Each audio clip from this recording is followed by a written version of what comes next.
All right, and so our speaker today is somebody who always gives us a little poke, a little something to think about and reflect on. And since this theme for this month is new beginnings, we're going to try something a little different today. Huh? Whoa, come back. People come back. All right, no, it's okay. So, one of the things that Timber loves to do is to have a little give and take with you folks out here. And so we're going to allow that to happen today. And so he will be orchestrating that. So it's Timber Hawkeye.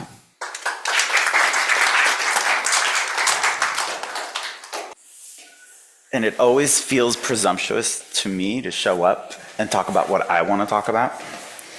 I would much rather talk about what is making it difficult for you to practice. You said the fifth principle was where the rubber meets the road. It's not about what we believe, but whether our actions are in alignment with our belief. And I read recently that both fear and faith require you to believe in something you can't see. Right?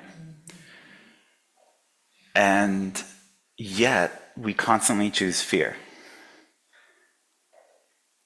I do a lot of one-on-ones with people, and for the last few years, they call and they live with so much fear and so much worry, and like, how do I get rid of my fear? How do I get rid of my fear? How do I do away with it? And the focus can't be on the fear. If you feed your faith, your fear just dies on its own. Not because you killed the fear, but because you focused all your energy on feeding your faith. And while it's great that we get together on Sundays, I don't think once a week is enough, especially if you spend 6 days a week in fear and 1 day in faith. That's a little out of balance. Someone suggested, technically suggested not to do this because he did it and it was a reality check, but he took a tape measure, put it on the ground to about, I want to say 85. Is that the average lifespan now? Put it out in his garage, just on the ground, to 85, locked it, and then put a pen on his age. And got a real visual representation of how much life has been behind him and how much is left. And he's like, it's really jarring. So he's like, I don't recommend it, but it was very helpful. Because even that is presumptuous. We don't know how much time there's left. And I'm always curious why, if every moment's a gift and uncertain and not guaranteed, why do we choose to live it in fear? And so I'm curious for you guys to tell me, what prevents you from staying in faith? What deters you so quickly off of that and slipping down into fear? Not all at once. Yeah. Well, I just have a question. Mm. From what you just said. And I will repeat what she says so everyone can hear here and online. Is faith the absence of fear? I really like that. The question was, is faith the absence of fear? I'm inclined to say yes, in the same way that love is the absence of judgment. Because if you think what's standing between me and being able to love the person in front of me or the situation in front of me, it's judgment. It's always judgment. And if you remove judgment, all that's left is love. Even if that person in front of you is you, what's preventing me from being able to love myself? It's judgment. And when I remove judgment, all that's left is love. Same thing with fear and faith. Is faith the absence of fear?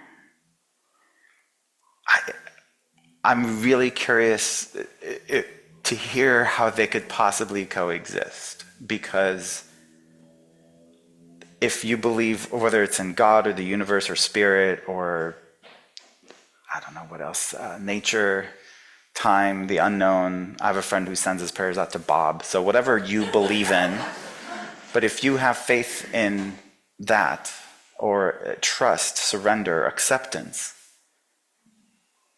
then when I ask myself, then where does the fear come from? It comes from ego, I think, because there's a God within each of us and there's ego within each of us. And the ego thinks it knows best, it knows more.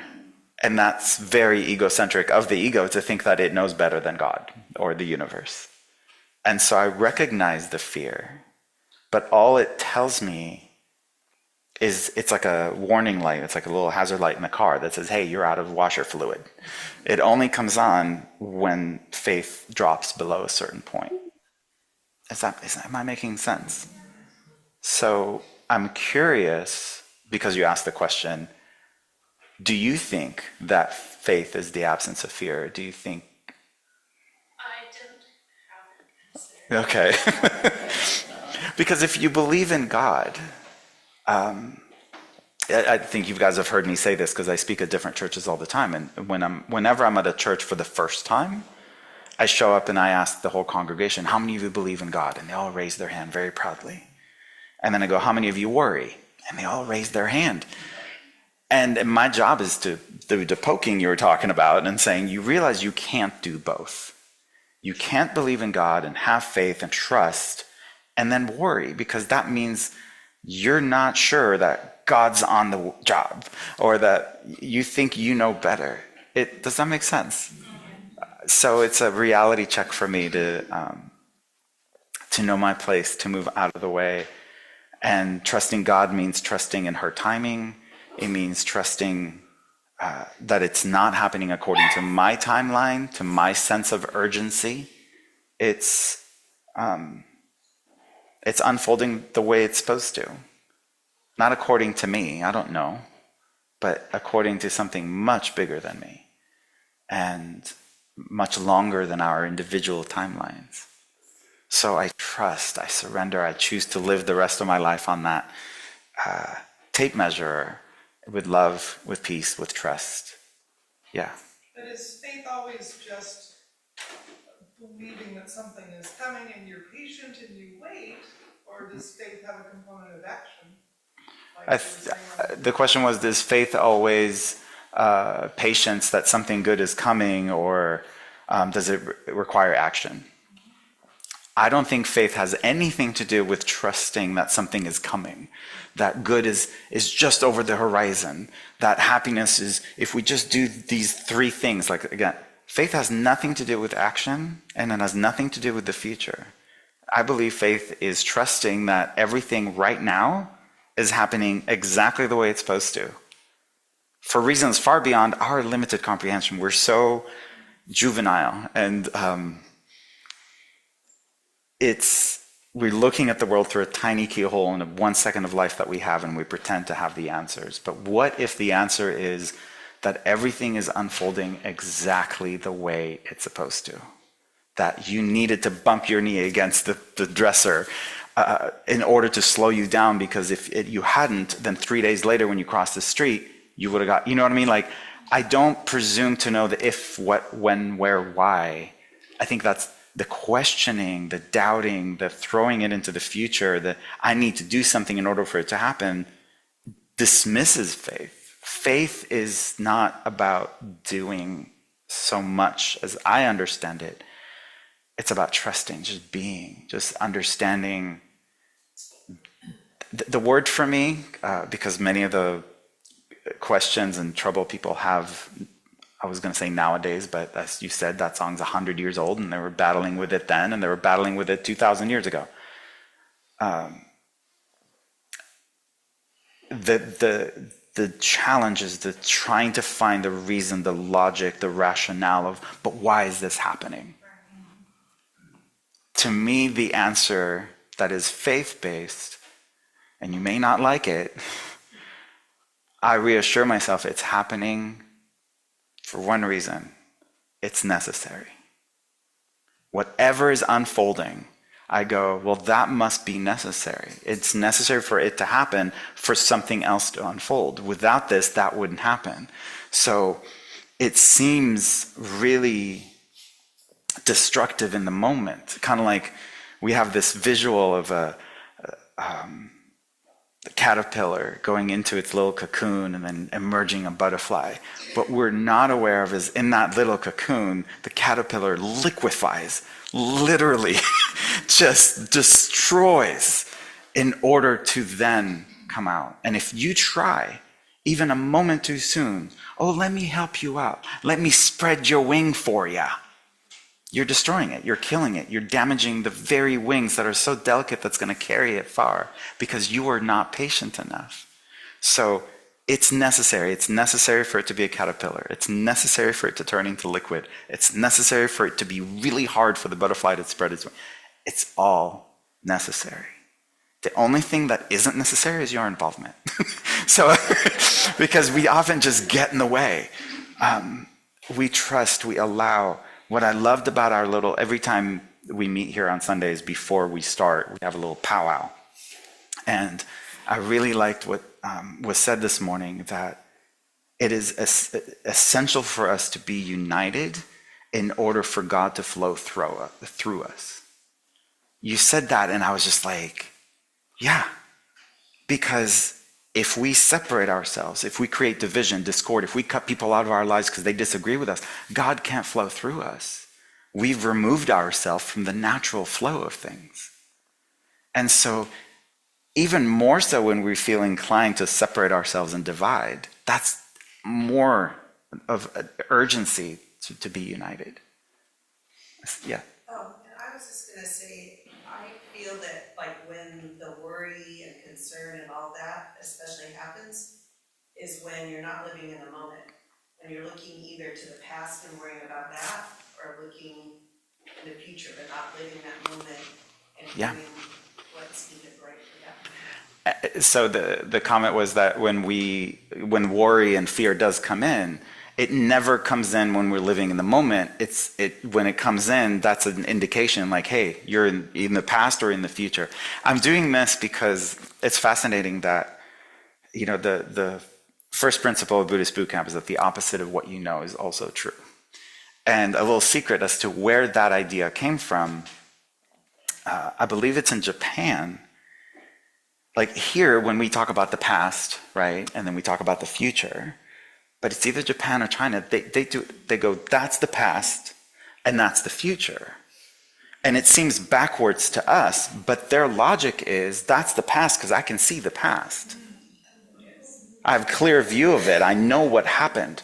The future is a complete mystery. It's behind me. I have no idea. I can't see it. So you go, that actually makes sense. So they both make sense because we move forward, so that's the future. We don't move. And so, yes, when the worry and the fear come in, it's because we're looking back or because we're looking forward. And choosing to have doubt run the show rather than trust. Now, all of these feelings, emotions, thoughts are passengers on the bus. Doubt, fear, excitement, joy, uncertainty, certainty. I don't know what that is, but some people tend to cling to it. I love uncertainty. The reading said something about, or was it the song or whatever it was, someone said, it all comes in visually for me, that we need a little less certainty or something like that, or not as much. Was that your reading? And I'm like, none. None. Yeah. I think expectations are planned disappointments. And so when we remove expectation, we just live in trust without fear, then faith is what fuels us, it's what motivates us, it's what allows us to listen to anyone saying anything without the need to interrupt, without the need to argue. Imagine the inner peace that comes from no longer trying to convince anyone of anything, of just sitting back and going, fascinating. This is the process you must need to go through in order for you to one day become a butterfly. And I can't rush it. I can't urge you. I can't nudge you. I can't tell you that you're doing it wrong. I don't know. All I can do is trust and hold you in the light. I lived in Hawaii for so long. I always say we are all mangoes on the same tree, but we don't all ripen at the same time. In order for a mango to ripen, it needs exposure to light. It needs time, it needs nutrients. And so the mangoes that are deep in the tree, covered by all the leaves and everything, aren't getting as much sunlight. And the ones that are out on the edge of the branch are going to ripen a lot more quickly. And so you can't look at another mango and go, why aren't you ripe yet? It's like, dude, you do you, and let others. Am I making sense? And some people, especially in Hawaii, really like the unripened mangoes. Green papaya salad, for example, is not made out of ripe papayas. It's made out of unripe papayas. There's purpose and use for everything. Stop trying to control it all. So when does, yeah, or no, you're just scratching? Tease. No, I don't. I was reading about Nirvana, Mm, and it's a Buddhist concept. the bliss, not the band. But, yeah, exactly. Okay. It's about saying that Nirvana is a plane consciousness where there's no longer suffering. Mm. And I was curious, as there must be lots of levels on the way to get there. Can you talk a little bit about some of those levels on the way to the... On the way to Nirvana. So he was saying that he read that Nirvana is a state of being where there's no longer suffering, but that there are stages to getting there, or steps to getting there. Interestingly, I don't think Nirvana is like a destination that you take steps to arrive to, and voila, you're there, and then you set up camp. I think we get glimpses of it. I think Nirvana or bliss or enlightenment, my teacher told me there are no enlightened beings. There's no being, you know, the people we think of, whether it be Mother Teresa or Jesus or the Buddha or anyone you think of as enlightened. He goes, they're just like you and I. They just made enlightened activity part of their daily lives. So it's not like they've arrived and now they're in Nirvana, they're blissed out. We get moments, we get glimpses of peace, nirvana, bliss. And one of my teachers said that enlightenment happens by accident. Spiritual practice just makes us more accident prone. If that makes sense. It doesn't make sense? Okay.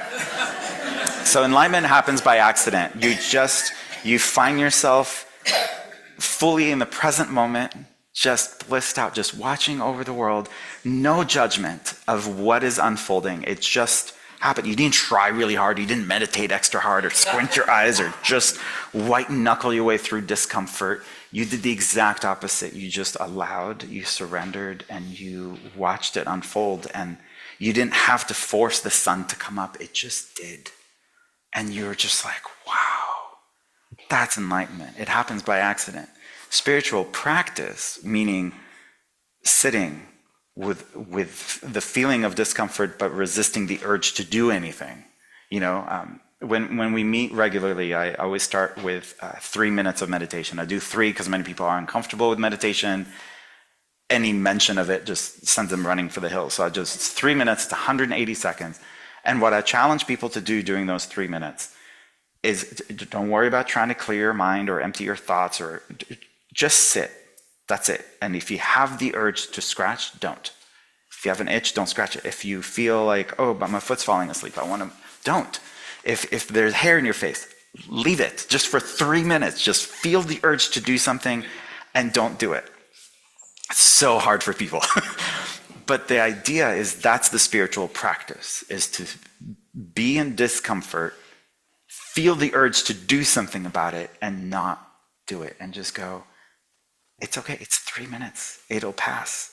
Oftentimes you feel like, oh, but I've got to brush this spider crawling on my head. There's no spider crawling on your head. Your mind is so uncomfortable sitting still, it'll start making up reasons to scratch, to move, And the reason I'm saying that is the spiritual practice of just sitting and allowing. If you can do it on the cushion, that's the practice. The reality of it, can you do it when you're online and someone says something that really irritates you and you're like, but I have practice, and not being reactive, of just observing. You're witnessing something and you're just like, interesting. That needs to happen for reasons far beyond my limited comprehension. Now, when I get off the cushion, what do I want in the world? I want peace. That's what I want. I can't decide what someone else wants. I want peace. But if I want peace then I have to ask myself, am I peaceful? Because I can't say I want peace, so you need to do what I want you to do. No. You can't control what anyone else does. Am I peaceful? And if you're peaceful, then you're one more peaceful person in the world. And if you're not, then you know where you got some work to do. So I know that we're almost out of time, but does that make sense about spiritual practice? Makes us more accident prone, meaning we're more likely to get a taste of nirvana, of bliss, if we just allow it to unfold the way it needs to, rather than the way we think it should. It's like Gandhi saying, be careful of your view of God, because you might be sitting right next to her on the bus and not know it. Because if we have an idea in our head of what God is like, we've limited the greatest unknown into a very small possibility. And so the invitation of Buddhism, unity, to see the God in everyone and everything. And you don't have to go around looking for him. He's everywhere. But insist that, but that's God-like, that's not God-like, that's you playing God, deciding what is and what isn't. So I don't know if that's helpful at all about how to live in faith instead of fear. We have an online question. That's all right, we'll go right here. Thich Nhat Hanh said your definition of happiness prevents you from being happy. Thich Nhat Hanh said your definition of happiness prevents you from being happy. Yes, absolutely. Because if you think happiness is the absence of pain or suffering or anguish, then you took happiness and you made it impossible for you to achieve. When I saw him speak in Pasadena, he said, learning how to suffer. When you learn how to suffer, you suffer much less. And what that meant to me is that when you're not resisting it, you're just like, okay, so I'm uncomfortable. Big deal. What makes you think that you don't deserve, like, everyone lives with discomfort. Why are you special? So, yeah, your definition of happiness prevents you from being happy. Your view of God prevents you from seeing God in everything and everyone. One last thing, yes? Can you speak to how grief interacts with this? Can I speak about how grief interacts with it? All of Buddhism can be summarized into pain is inevitable, suffering is optional. So the pain of getting old, getting sick, everyone around you dying, the inevitability of it, that's inevitable. There's nothing you can do about the pain. Suffering is optional, meaning if we take pain and we say, well, I don't want this. I don't want to feel this. This shouldn't have happened. Why did they do this? We try to reason with it. We're creating suffering. So there's a story of a woman who lost her child. He was like 5 years old. And she was so grief-stricken. She was so sad. She was so just ununderstanding. And she went to the Buddha and she goes, why does this happen? Like, I want you to bring my son back from the dead. And of course, the Buddha was not in the business of doing that. But he told her, if you bring me a mustard seed from a household that has not experienced death, the loss of someone they love, I will bring your child back from the dead. This is India, Nepal, everyone had mustard seeds in the house. And she went house to house going, did you experience death? Yes. Okay, next house. And she did this to every house in the entire village, only to come to the realization her pain, her grief is not unique to her. It's universal. This is part of life. And it's not saying, why did this happen to me, implies I'm beyond someone else. I'm beyond. And so, having said that, grief is very real. It's a heavy weight. The best explanation I've found for it is that grief is like a hole in the ground. And when you lose someone, when something happens, or when you judge the world as this is bad, you create a hole in the ground. And at first, you keep falling into it. When you first lose someone, it becomes really difficult because every day, every moment, every song, everything reminds you of them, and you just keep falling into grief. The hole never gets filled. The grief never goes away. You just learn to walk around it. So I think we need to stop, I don't know if it's the right word, demonizing grief, saying it's bad, I don't want to feel it. But actually bask in it. It comes, let it come. Sit with it, cry your eyes out, feel the loss, feel the hurt, then move on to the next feeling when it comes up. But many times we feel, I need to be in grief. That means I'm not allowed to enjoy this meal. I'm not allowed to enjoy this music. I'm not allowed to enjoy my life anymore, because who am I to enjoy life when this horrible thing happened? Survivor's guilt is a big part of that. But grief is a feeling like any other feeling. We allow it. It can come on the bus, but it's not allowed to drive the bus. So I don't know if that answers the question. But there's no wrong feeling. There's no, it's just, every feeling is indicative of a need within us that is either being met or not met. And when I feel anything, rage, joy, happiness, I go, what part of me feels this? And if it's the faith, the love of God and the universe and spirit and bliss and nirvana in me that is feeling this, then great. If it's ego, then I go, interesting. There's the ego again. But I don't judge either one as good or bad. I bow to both of them because they're both necessary for reasons far beyond my limited comprehension. So thank you guys for telling me what you guys wanted to discuss. I think it's something we're all challenged by, but unnecessarily. I don't think we need to be challenged by it.